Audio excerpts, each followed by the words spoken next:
कृष्णा। सभी को हरे कृष्णा, धन्य प्रणाम। आज हम श्रीमद् भागवत यथातथोक्त और अध्याय का नाम है कर्मयोग। इस गीता जयंती के उपलक्ष्य पर इसमें इसका अनुवाद पढ़ेंगे।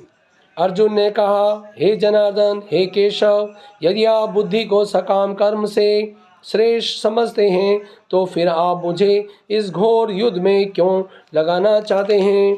अध्याय श्लोक संख्या 2। आपके व्यामिश्रित अनेकार्थ उपदेशों से मेरी बुद्धि मोहित हो गई है। अतः कृपा करके निश्चय पूर्वक मुझे बताएं कि इनमें से मेरे लिए सर्वाधिक श्रेष्ठ कर क्या होगा। श्लोक संख्या 3।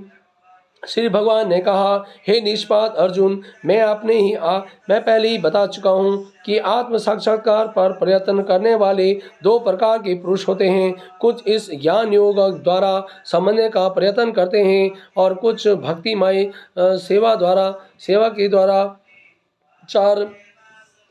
श्लोक संख्या 4। ना तो कर्म से विमुख होकर और कोई कर्म फल को से छुटकारा पा सकता है और ना केवल संन्यास से सिद्धि प्राप्त की जा सकती है। श्लोक संख्या 5। प्रत्येक व्यक्ति को प्रकृति से अर्जित गुणों के अनुसार विवश होकर कर्म करना पड़ता है। अतः कोई भी एक क्षण भर के लिए भी बिना कर्म के नहीं रह सकता। श्लोक संख्या 6। जो कर्मेंद्रियों को वश में ना तो करता है और किंतु जिनका मन इंद्रिय विषयों का चिंतन करता है, वह निश्चित रूप से स्वयं को धोखा देता है और मिथ्याचारी कहलाता है। श्लोक संख्या 7। दूसरी ओर यदि कोई निष्ठावान व्यक्ति अपने मन के द्वारा कर्म इंद्रियों को वश में करने का प्रयत्न करता है और बिना किसी आसक्ति के कर्मयोग कृष्ण भावनामृत में आरंभ करता है तो वह अति उत्कृष्ट है। श्लोक संख्या 8। अपना नियत कर्म करो, और क्योंकि कर्म ना करने की अपेक्षा कर्म करना श्रेष्ठ है। कर्म के बिना तो शरीर निर्वाह भी नहीं हो सकता।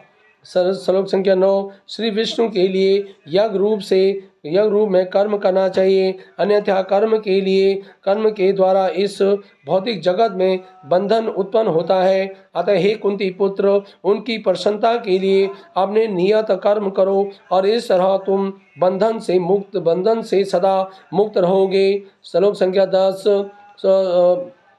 सृष्टि के प्रारंभ में समस्त प्राणियों के स्वामी प्रजापति ने विष्णु के लिए यज्ञ सहित मनुष्यों तथा देवताओं की संततियों को रचा और उनसे कहा, तुम इस यज्ञ से सुखी रहो, क्योंकि इसके करने से तुम्हें सुखपूर्वक करने तथा मुक्ति प्राप्त करने के लिए समस्त वांछित वस्तुएं प्राप्त हो सकेंगी।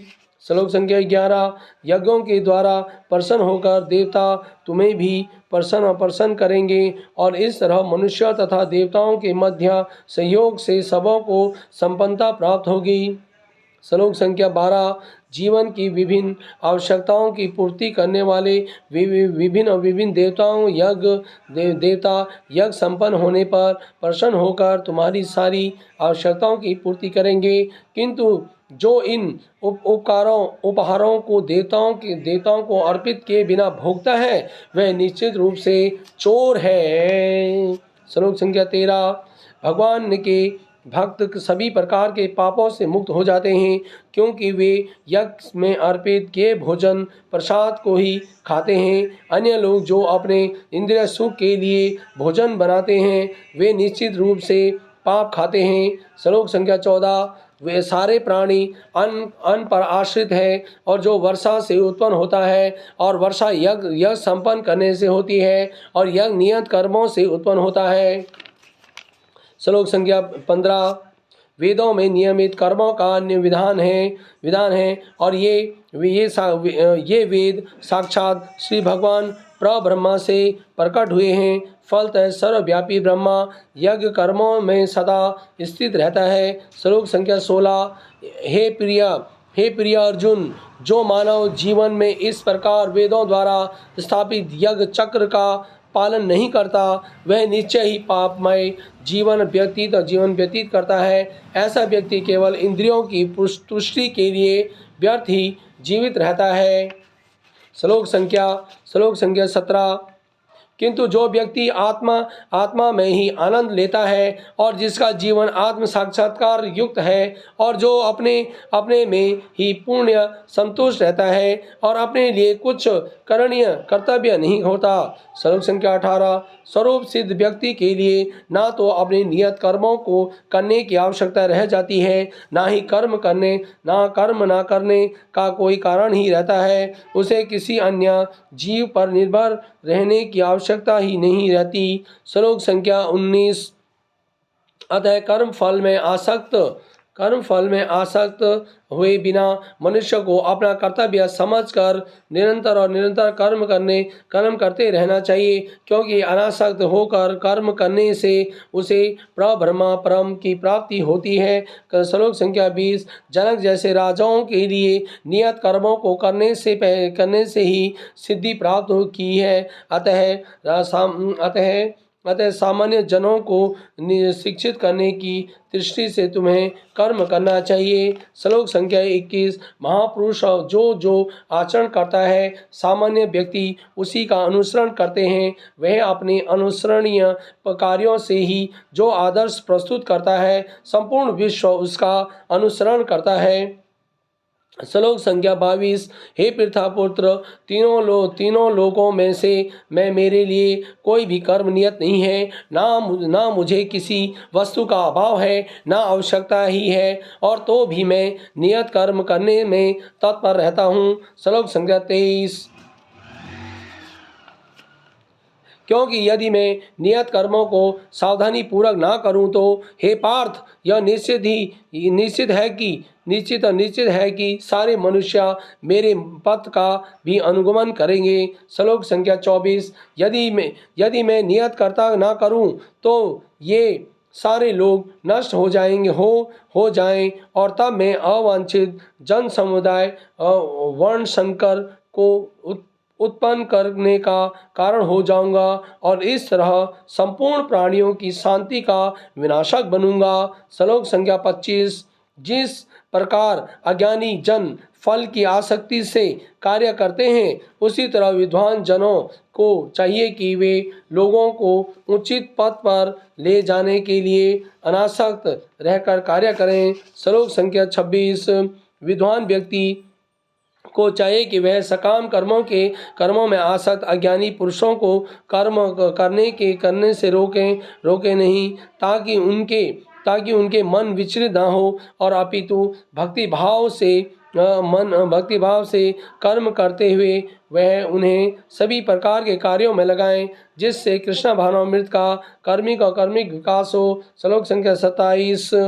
जीवात्मा अहंकार के प्रभाव से मोहग्रस्त होकर अपने आप को समस्त कर्मों का कर्ता मान बैठता है, जबकि वास्तव में वे प्रकृति के तीनों गुणों द्वारा संपन्न किए जाते हैं। श्लोक संख्या 28। हे महाबाहो, भक्ति भावमय कर्म तथा सकाम कर्म के वेद को भली भांति जानते हुए जो परम सत्य को जानने वाला है और वह कभी भी अपने आप को इंद्रियों में और तथा इंद्रिय तृप्ति में नहीं लगाता। श्लोक संख्या 21। माया के गुणों से मोहग्रस्त होने पर अज्ञानी पुरुष अपूर्णतः भौतिक कार्यों में संलग्न रहकर उनमें आसक्त हो जाता है, और यद्यपि उनके ये कार्य उनमें ज्ञानाभाव के कारण अधम होते हैं, किंतु ज्ञानी को चाहिए कि उन्हें विचलित ना करें। श्लोक संख्या 30। अतः हे अर्जुन, अपने सारे कार्यों को मुझ में अर्पित और मुझ में समर्पित करके मेरे पूर्ण ज्ञान से युक्त होकर लाभ की आकांक्षा से रहित, स्वामित्व के लिए किसी दावे के बिना और तथा आलस्य से रहित होकर युद्ध करो। श्लोक संख्या 31। जो व्यक्ति मेरे आवेशों के अनुसार अपना कर्तव्य करते हुए रहते हैं और ईर्षा रहित होकर इस उपदेश का सदा पूरा पालन करते हैं, वे सकाम कर्मों के बंधन से मुक्त हो जाते हैं। श्लोक संख्या 32। और किंतु जो ईर्षावश इन उपदेशों की उपेक्षा करते हैं और इनका पालन नहीं करते, उन्हें समस्त ज्ञान से रहित दिग्र भ्रमित तथा सिद्धि के प्रयासों से नष्ट भ्रष्ट समझना चाहिए। श्लोक संख्या 32। ज्ञानी पुरुष भी अपनी प्रकृति के अनुसार कार्य करता है, क्योंकि सभी प्राणी तीनों गुणों में से प्राप्त अपनी प्रकृति का अनुसरण करते हैं। भला दमन से क्या हो सकता है। श्लोक संख्या 34। प्रत्येक व्यक्ति इंद्रिया तथा उसके विषय में संबंधित राग द्वेष को व्यवस्थित करने के लिए नियम होते हैं। मनुष्य को ऐसे राग तथा द्वेष के वशीभूत नहीं होना चाहिए, क्योंकि वे आत्म साक्षात्कार के मार्ग में अवरोधक है। श्लोक संख्या 36। अपने नियत कर्मों को दोषपूर्ण का ढंग से संपन्न करना भी अन्य के कर्मों को भली भांति करने से श्रेष्ठकर है।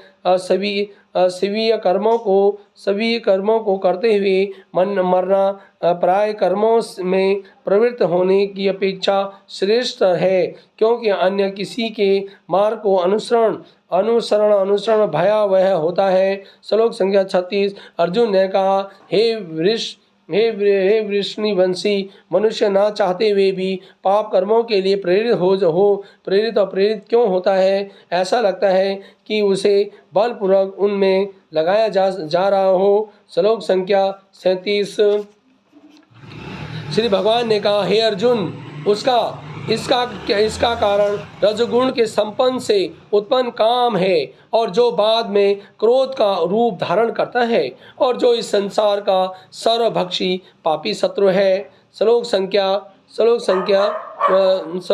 38। जिस प्रकार अग्नि धुएं से, दर्पण धूल से अथवा भ्रूण गर्भाशय से आवृत रहता है, उसी प्रकार जीवात्मा इस काम की विभिन्न मात्राओं से आवृत रहता है। श्लोक संख्या 39। इस प्रकार ज्ञानमय जीवात्मा की शुद्ध चेतना उसके काम रूपी नित्य शत्रु से ढकी रहती है, और जो कभी भी तुष्ट नहीं होता और अग्नि के समान जलता रहता है। श्लोक संख्या 40। इंद्रियां, मन तथा बुद्धि इस काम के निवास स्थान हैं, और इनके द्वारा यह काम जीवात्मा के वास्तविक ज्ञान को ढक कर उसे मोहित कर देता है। श्लोक संख्या 41। इसीलिए हे भरतवंशियों, मैं श्रेष्ठ अर्जुन प्रारंभ में ही इंद्रियों को वश में करके इसे पाप के महान प्रतीक काम का दमन करो, और ज्ञान तथा आत्म साक्षात्कार के इस विनाशकर्ता का वध करो। श्लोक संख्या 42। कर्मेंद्रियां जड़ पदार्थ की अपेक्षा श्रेष्ठ है, और मन इंद्रियों से बढ़कर है। बुद्धि मन से भी उच्च है, और वह आत्मा बुद्धि से भी बढ़कर है। श्लोक संख्या 43। इस प्रकार हे महाबाहु अर्जुन, अपने आप को भौतिक इंद्रियों, मन तथा बुद्धि से परे जानकर और मन को सावधान आध्यात्मिक बुद्धि कृष्ण भावित से स्थिर करके आध्यात्मिक शक्ति द्वारा इस काम रूपी दुर्जय शत्रु को जीतो। इस प्रकार भगवद गीता का 3 अध्याय कर्म योग का अनुवाद पूर्ण हुआ। हरे कृष्णा कृष्णा कृष्णा हरे हरे, हरे राम राम राम हरे हरे।